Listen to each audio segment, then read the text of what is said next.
What is going on? It is Adam. Welcome back to Bringing It Backwards, a podcast where both legendary and rising artists tell their own personal stories of how they achieved stardom. On this episode, we had a chance to chat with Jaime Wyatt over Zoom. Jaime was born in Santa Monica, California, but raised in Washington State up by Tacoma, Washington. And Jaime talks about how she got into music, comes from a musical family. Both of Jaime's parents were musicians. Jaime got a guitar at 5 years old, really started to play it around 10, and was in bands from 15 on. Jaime talks about landing a record deal at 17 and having a song on the Wicker Park soundtrack. We also hear about her debut album, Felony Blues. Jaime talks about the Neon Cross record, which came out in 2020, and we hear all about the new album, which is called Feel Good. You can check out the interview with Jaime on our Facebook page and YouTube channel at Bringing It Backwards. It'd be amazing if you subscribe to our channel, like us on Facebook, follow us on Instagram, Twitter, and TikTok at Bringing Back Pod. And if you're listening to this on Spotify, Apple Music, Google Podcasts, it would be amazing if you follow us there as well and hook us up with a 5-star review. We'd appreciate your support if you follow and subscribe to our podcast, wherever you listen to podcasts. We're Bringing It Backwards with Jaime Wyatt. Hey, Jaime, how are you? Good. I'm well. I appreciate you doing this. Thank you. It's my pleasure. Adam, right? Yeah, I'm Adam. Yeah, thank you again for doing this. Let me change my view. Oh, yeah, I like it. Wait, there's no one else on those squares. Are they going to have their faces? Hello. Hi. No, they're all just AI note takers. And Becca's here from Shorefire. Yeah. Wait. Quite amazing. Chat GBTs?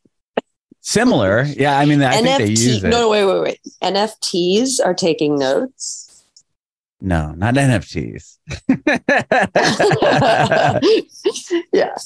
But that would be cool if I could sell an NFT note taker thing. I don't know. Anyway, they're just I'm not worried about AI, by the way. I just think it's funny to joke on it, because a lot of people are, and they're like, oh, I don't like that stuff, and you're like, it's not the boogeyman. No, and it's coming anyway, so either embrace it or exactly. That's exactly what I said to them. But anyways, yeah, it's either I mean, it's wild now that they can copy like people's voices and faces and AI. See, I think it's, why would you ever want to do that? Personally, I don't know, but I don't know. Yeah, my wife's in real estate, and like she'll be in these pages, and people are like, "What headshot should I use?" And they're all made by AI, and it's like, this doesn't look anything like you. Yeah, it's like how to catfish. 100%. Like life. How to catfish life. Yeah. Anyways. I was going to say, I'm excited to chat. Dude, are we recording this? These are gems. These are philosophy gems of I record everything. Material. It's just rolling. Yeah. We just go with it. Adam, I love that about you. Thanks. Oh, thank you. I'm really happy about that. I was like, oh, cool. Because I'll probably be boring the second he says, okay, we're recording. I don't do the whole all right, everybody, I'm going to stop this down and I'm going to give you this little spiel about, everything. Right. Jaime. You're in Nashville? Oh, yes. Nashville. Okay. So I live in south of Nashville. I moved here a couple years ago. Yeah. Oh, God. Sorry. I forget I'm holding the camera sometimes.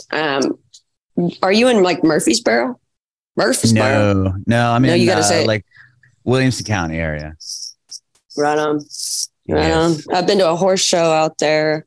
In Williamson County? Like, okay. Yeah. Yeah, it's an interesting spot, but I love it here. Yeah, I came from San Diego. I got some harsh words said to me there. Really? Oh, I guess I can say Oh, yeah. Well, I'm sorry to hear that, but so this is about you and your journey in music. And no reflection on you. Yeah, I've only been here like a little under 2 years, so I have nothing to do with that. Exactly. Okay. I'm a San Diego kid. Ruled out. Suspect ruled out. But yeah, I would love to talk to you about your journey in this industry, and obviously the new album, which I've had a chance to hear. It's awesome. Music. Yeah, we can talk music. Thank you. But first, let's start with you. You were originally from Washington State. Is that what I saw? Yeah, I'm from Washington State. I was born in Santa Monica, California, but we moved when I was 4. So I don't really remember that. And like, it's funny because my oldest sister, kind of grew up in LA, Beth Hills, when my dad was a musician, but it didn't, then when we moved, me and my other sister are like totally Pacific Northwest people.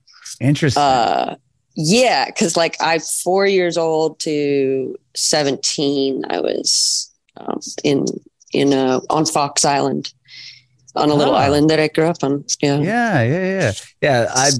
I'm from San Diego. I lived in the Bay Area for a bit, but yeah, I knew a lot of people that came down from Pacific Northwest. So yeah. I've always lived. I mean, I'm pretty much always lived on the West Coast, like California. I lived in San Francisco. I lived in LA. I lived in LA for 12 years. Wow. And how long have you been in Nashville then? 4 or 5 years. So. Okay. But awesome. Yeah. So you said your parents are musicians, or your dad was a musician or is a musician? My dad was, yeah. My dad's passed on, but I'm sorry. Thank you. My mother sang with him, and they wrote songs and loved music, and it was just kind of like really important in our family. Yeah. Was that some kind of a reason why you got into it at all, or? Oh, I'm sure. I don't think the apple ever falls that far from the tree. What about your siblings? Are they musicians? No, they have other parts of my mom's personality and dad's personalities. You know what I mean? Okay. You were just like little partitions of. I think at least we get put on these paths by way of some parental. I know some people say it's random, but it never is really that random. Right. It's not. I think it's random up until they're older. They're like, wow, I'm so my family, or I'm so my dad or mom or whatever. Yeah, totally. So you, So I was just gonna say, around like, music, going to concerts. Grew up around music. Too. Okay. Did you ever see your dad or parents perform? Like, were they doing? Yeah, I did. Yep. Still doing music when you were around? Okay. Yeah, and. I tried to sing with my dad. Sorry, they're doing construction out here in Nashville. I hope everyone hears that. Boy, it's a mess out here. Don't move here. No, I don't really care where everyone moves. Contrary to that statement. Yeah, I heard him perform a bunch, I think. Like they were kind of performing, but not as much, Okay. Not as much. Yeah. That's awesome. Yeah. But what about you as far as music? How did you play an instrument at a very early age? Did you pick up a guitar young or anything like that? Yeah, I picked it up around like 5, 6. And yeah. Well, they gave me a guitar at 5, and it's like a little Fender. And so I did play it, but like I wasn't good at chords. Okay. But then later, like at 12, I played more and more. And I just started teaching myself songs and singing kind of all the time after school, up late. And then I got a band at 15, played in the bars, all that. Oh, really? Up in Washington State? Yeah, in Tacoma. And Seattle, and like Tacoma is like much bigger and much nicer now, but it was tiny. Used to play on 6th Avenue. Okay. Like Jazz Bones or like the Showboat down by the park by the ferry that takes you to Vashon Island. Oh, the Showboat was down there. I tried to have a drink there. Oh, they caught me so quick. I was like 16. I tried to have a whiskey. Yeah, I did. Because I was always bad, just like mischievous and like it's in our culture, like everybody drinks on TV and everybody that's cool, every gangster that I've ever loved in a movie, Ray Liotta. Although I don't think, I'm like one character, Robert De Niro, I don't think he drank liquor in Casino.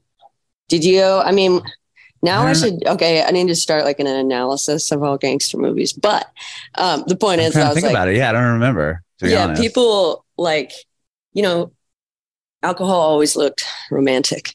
Mm-hmm. And so, and in, music, blues legends, rock and roll singers and all that. So just, anyways,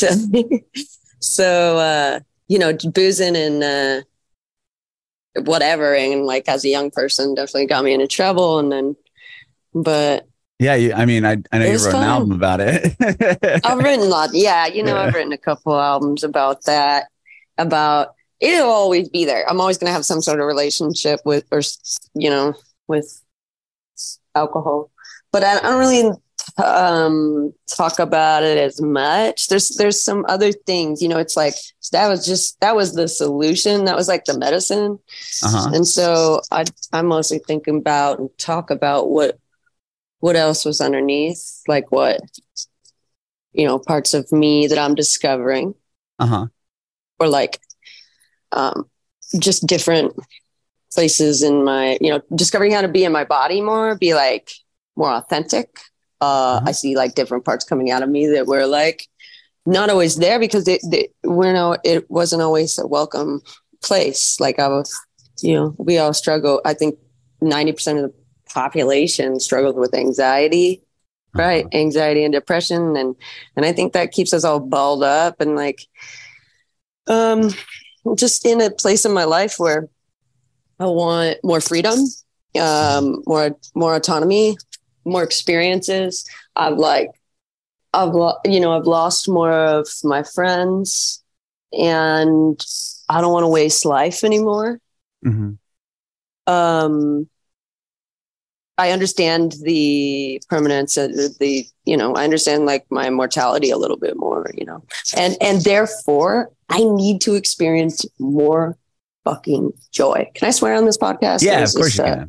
Okay, no, cool. you I was can like, swear. Good. Yeah, so, but and then, sorry, I lost my train of thought. No. Adam, you got it. Yeah, thank you. You got me. No, I got you, because I'm in recovery, and that's why I thought your story was so fascinating because we must have similar brains in that aspect of life. You go to meetings and you talk to these people, and it's like, oh, I could hear your story, and I could see myself. That whole thing. Yeah. But I don't know if you still do recovery, but that I found that fascinating fact about you.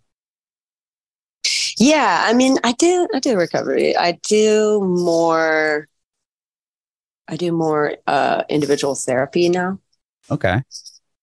This isn't a recovery podcast by any means, but I just when it relates to that, I feel like, oh, that's. I felt the need to add that. I like both but got some somatic therapy and talk therapy on a regular basis. I do also, I just want to say this for everybody, better health or whatever. It's not bad. Not bad. No, really, like pretty good. So it's pretty cheap, pretty good. Once a month. Clip even that, send it over to. Just kidding. Yeah, no. I think it's good that people hear. Not even like I'm not promoting. I don't really care. I'm kidding. 100%. Yeah. I mean, I'm a capitalist in other ways, but just maybe not in that way. Okay, so you were in a band. You said 15, I was in a band in high school. And we were not cool. No, we were doing it's kind of interesting. We were really into 60s. I had a drummer that was really into 60s rock and roll. And that was really fun because he was actually like kind of a prodigy kid. Trevor Hall. He played like Mitch Mitchum, I guess. Mm-hmm. Is it Mitch Mitchell? We gotta fact check me. But the drummer from Jimi Hendrix Experience. Yeah. And so this kid, it's Mitch Mitchell. Good. Okay. Well, this kid Trevor could do that shit with just with ease. And he played big old tubby Ludwigs. He had 2 floor toms, like the classic Keith Moon / whatever 60s rock and roll drummer setup. Mm-hmm. So that was really fun. And then we my bass player was really into the Grateful Dead, Ryan. and who's great. And I played like acoustic guitar, but it was all really pretty up tempo and shuffles, kind of Grateful Dead, kind of Van Morrison, still like this weird, little R&B. And then my voice sounded country or whatever. So then I went on and then, wrote all kinds of songs. I've written a lot of songs in my life. Yeah, that's fascinating that you guys were playing that style of music, because I mean, just based off the internet, we're about the same age. So I'm like, kids doing that, 60s sound is pretty, unique. Yeah, I guess it is, huh? I mean, I don't know. We were in middle school and we were stoned.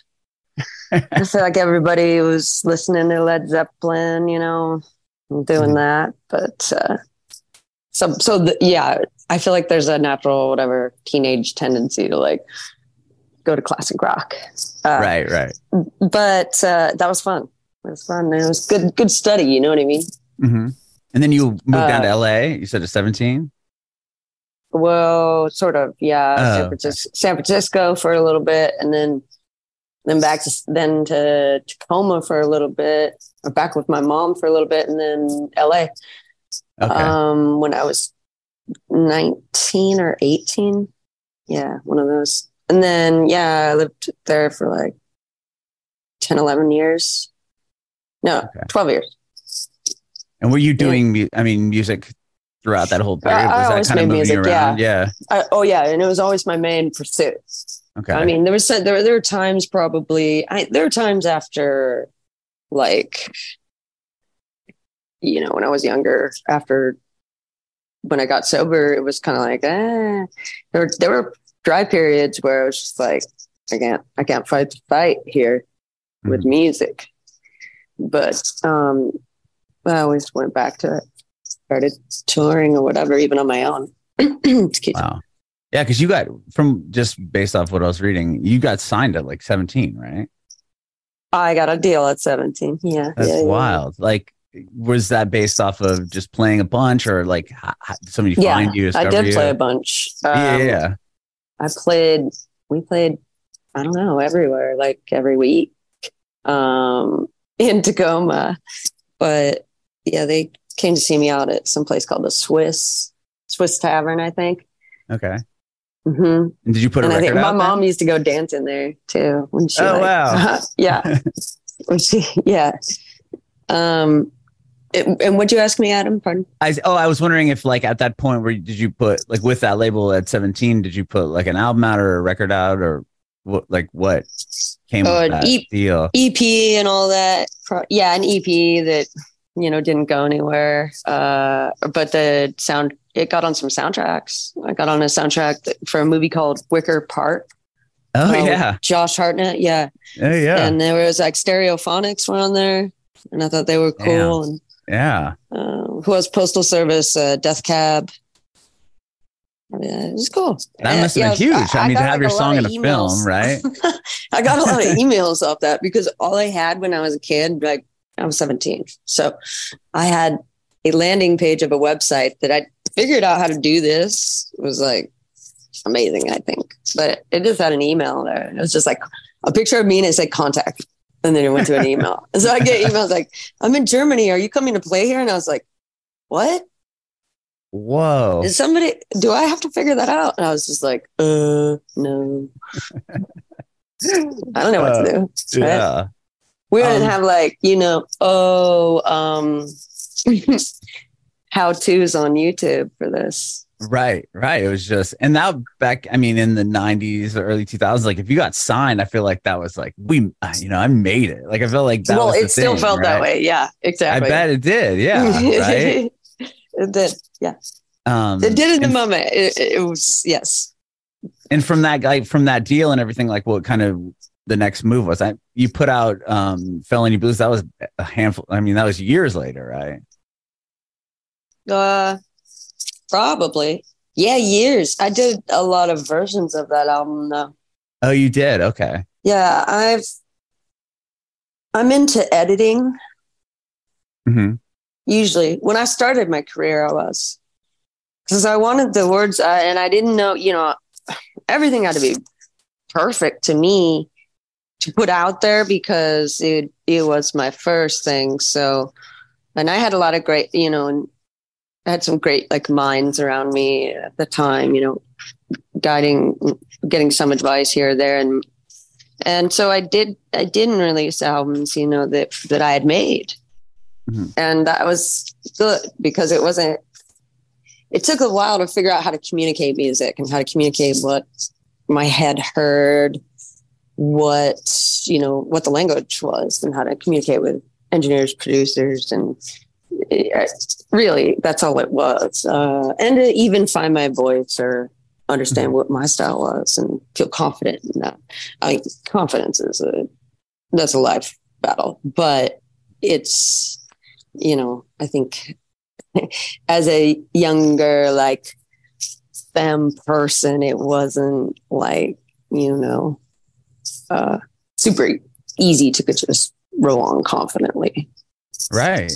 I mean, and to finally, at what, like you said, you had multiple versions of that out or that record. Yes. Like, sure. So between the songs on there, I can't say exactly. It wasn't like, there's all the songs were demoed and written and edited. Awesome. Yes. Okay. So I guess my question would be just about, I just want to touch a little bit on, the two prior releases before, and then obviously get into the new album. Yeah. If we can move into the new album, that'd be so cool. Cool. Of course. Because I know my manager is going to be like, he'll bargain me. No, 100%. I was just curious, like with full Felony Blues, like was that like? Did you finally? Was there a moment or something that kind of? You were going to say Folsom Blues, and I took that to like as a compliment. Okay, good. When I did Felony Blues, yeah, I just I tried at it a lot. Yeah, like was there a moment you're like, the album. Okay, were you like, these are ready? Like, do you remember having that moment? Yeah, and it took like 3 years. Okay. Yeah, 3.5. Wow. Maybe 4. Okay. Mm-hmm. Yeah, and I ran out of money, but at 7 songs. That I think I whistled on it. 7 songs. Okay. That's when. So then it was over. It was like, okay, I ran out of money. These are the 7 songs. We're going to put this out. Yeah. I was like, well, because I believe in, because I was investing and saving up money, and then I would put it towards like good musicians, good recordings equipment, Mm-hmm. Mm-hmm. So I wanted quality over quantity. 100%. With you put a record out in 2020. Was that done like Neon Cross? Did you put that out during the pandemic, before the pandemic? Like, how did that fall as far as being recorded and everything? I put out an album when the quarantine happened, like the lockdown, worldwide epidemic thing that happened. Yeah. So that was a bummer. No touring. We had some big stuff going on. We had dates with Tanya Tucker. We had an album release at Exit In. Wow. We had stuff with Shooter. We had, it all went away. It just evaporated. Yeah, that's a bummer. So was the record already recorded or done then before? And I became a gardener. Did you really? I did. Well, yeah, I just spent all my time in the garden. It was the only way I could like cope with it, with everything. Yeah. Were you writing a lot during that time period? Yeah, I wrote a lot in that time period, but there was also a lack of connectivity. Mm-hmm. Yeah, I mean, everyone was isolated, right? Yeah. Yeah, and I don't know. It just that time. It was good. I practiced a lot. Mm-hmm. I practiced at that time. I was practicing more than writing, but then I also wrote a lot at the time. But I don't know. Did any of that end up becoming part of the new album?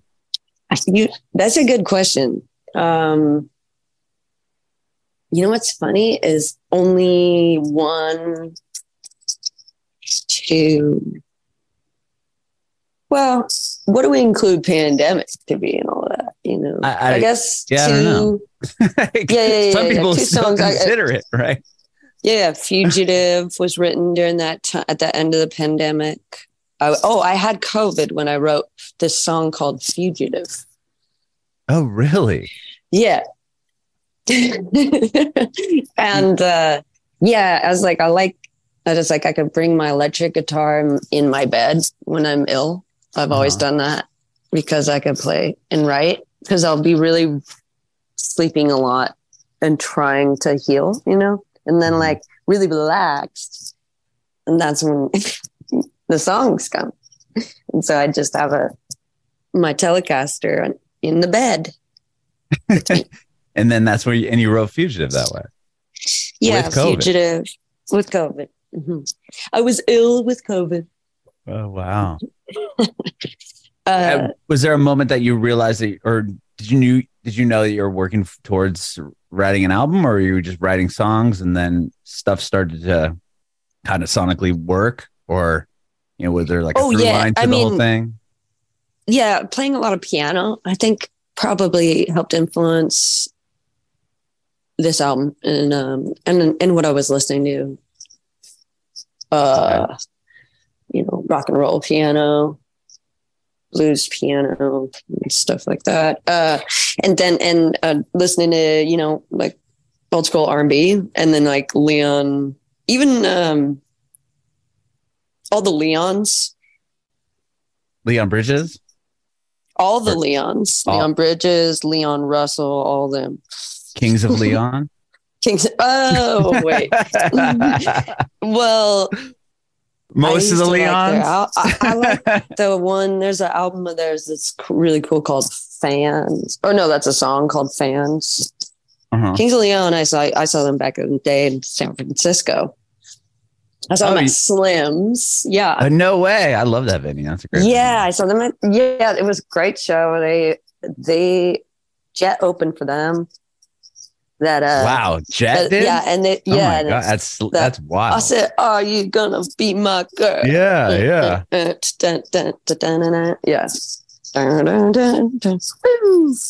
Yeah, it's also a lot like that song's a lot like the Stooges. Yeah. When I saw them the first time, they were opening for Bob Dylan, so it was a bunch of different experience. And you had Slim. Really? Yeah. Okay. Yeah, they had that one song that like was in a iPod commercial or something, and Bob loved it. I guess he did. He put him on the tour. It was wild. Okay, random. I know, right? Well, makes sense. Yeah. So with the album, you had obviously a few of those songs done, and then when do you record the whole thing? And are you doing it in Nashville? Oh, so we to write the record, we had a really cool process. I met a guy named Joshy Strother, and he played keys, and I'd been looking for him. I met him at the Curtis Harding show. He was opening for Curtis, and they were at the Exit Inn, and so I went down there and got to talking with Joshy about writing, and because he played keys in a way that I could tell was really cool and had some gospel chords and like those movements going, like had that in his repertoire. And I was like, that's what I've been looking for. Because a lot of the piano music I got into led me to this like both gospel influence stuff and also and just straight up R&B. So Joshy and I was like, hey, I'm going to get on an off day.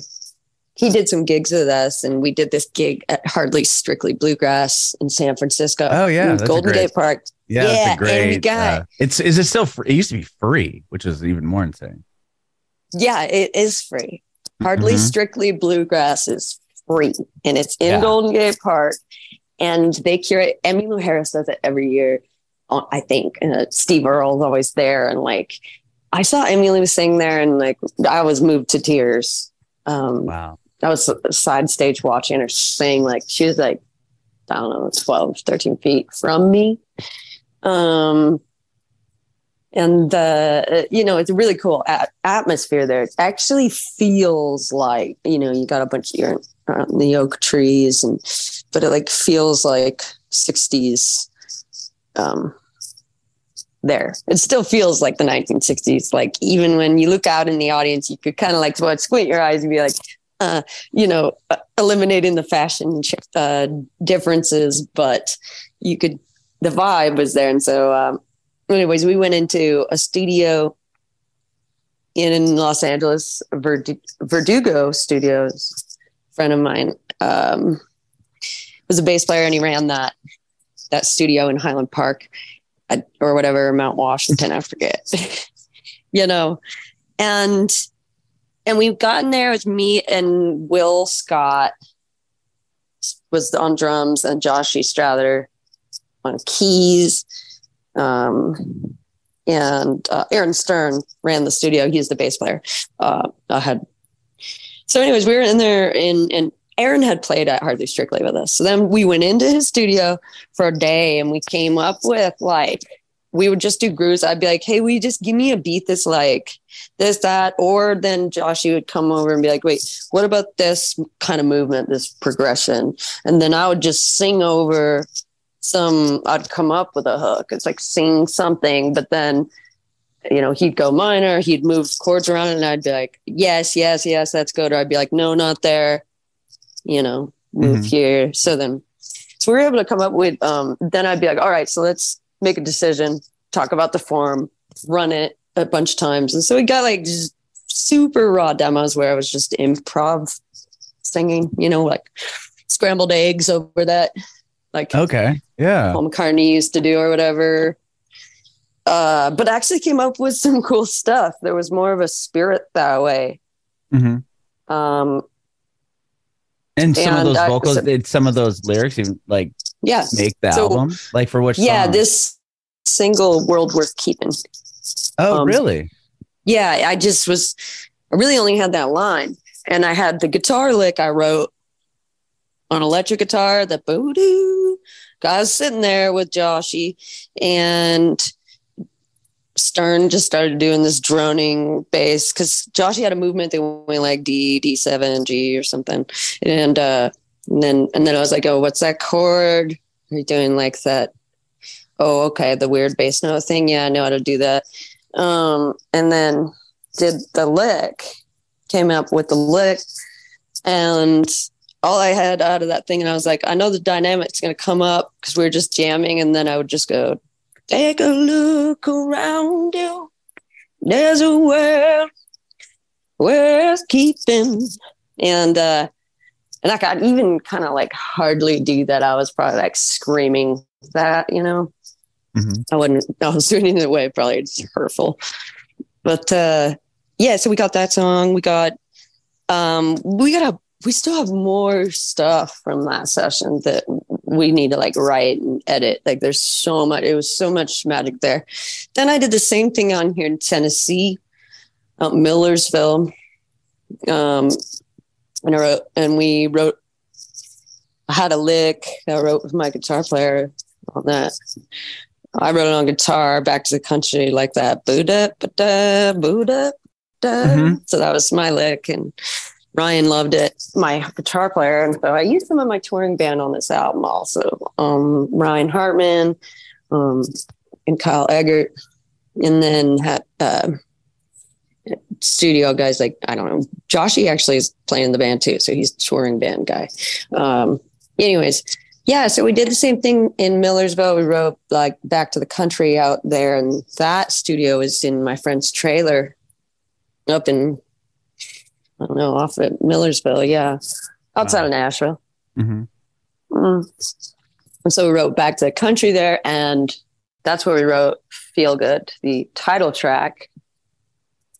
I ended up going back out to LA to finish more songs before we cut the record with Adrian Quesada.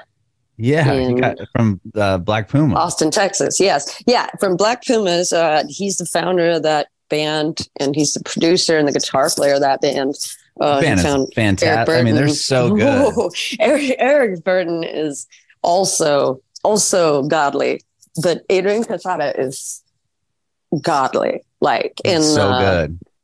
Well, he's cool. He is like he's like a ninja of sound in the way that he knows. Even his guitar tones are just buttery, like butter, and like chimey and cool. I don't know. He wrote the guitar parts on "Love Is a Place," and like that'll be out in September 7th. "Love Is a Place" will come out on the radio and DSPs, so you can hear it. But oh wow. Yeah, that's cool. That's really cool. Yeah, that's Adrian, when the album comes out too, right? Play guitar on it. No, album don't come out till November 11th. Oh, okay. No, wait, November 3rd. Yes, November 3rd. Okay. Yeah, that one. That's amazing. Yeah. Well, it is. Yeah. It's good. We made it quick. Like to me, quick is like recording for. Recorded like a week at a time, week on, probably total 3 weeks. Wow. That's quick. 3 weeks to do the whole album. Well, for the amount of instrumentation that I wanted on there, that I knew like we were good about budgeting. I was like, I want horns here. I want strings on that one. I want, and Adrian would be like, come and be like, oh, actually I hear horns here. And I was like, oh yeah, cool. Cause there was things I would, think one way. We got congas on the album, and I've always wanted to have congas. It's a beautiful instrumentation arrangement by Adrian, and he collaborated with some other string and sax musicians and composers, arrangers. Yes. All the above. And it was, awesome. I don't know. It's the gnarliest record I've ever made. I'll just say that. I'm just like, I think it's really, I'm very proud of it. And I think it's really good music. I think. Well, yeah, that's exciting. Yeah. I mean, are you touring? Are you going to do a tour for it? That's awesome. I'll tour in January, headlining, but we've got so many dates. We've got Orville Peck. Oh, wow. Orville Peck's rodeo in JT out in Joshua Tree on November 10th. Wow. So there's tons of stuff coming up. We have ACL in October 13th. Friday the 13th, we play ACL Fest. Oh, man, that's amazing. Yeah, that's the same night as Kendrick Lamar. Wow. That's amazing. Like that is amazing. For me, that's pretty cool. You think about even what I've made kind of rootsy music for a while, right? So to be on this lineup, I feel like you're like, oh, okay, cool. My career's maybe progressed a little bit. Yeah, for 100%. That's amazing. Well, and then I saw you're doing it on vinyl, which is awesome. That's really cool, like bluish color. That's exciting. We got a blue one. We have the main one will be a pink on pink. Oh, so okay. Pink, the main one's pink on pink, and the other ones we got white, and electric denim is one of my favorites. That's that blue one you mentioned. Awesome. Yeah, well, so a bunch of colors. Very, very cool. Well, thank you so much for doing this, Jaime. I appreciate your time today. And I have one more quick question to ask before I let you go. I want to know if you have any advice for aspiring artists. I think there's a lot of too much advice going around these days. And I think that people need to learn how to use their intuition and go out there and fail a lot. You can't, don't go around hurting people, because that'll just come right back to you. If you're trying to make anything creative, you'll fuck yourself by karma. I really, truly believe that. But yeah, I can't tell anyone how to do anything. Just find a way to do what you love. Find out what you love. So go fail at a lot of things.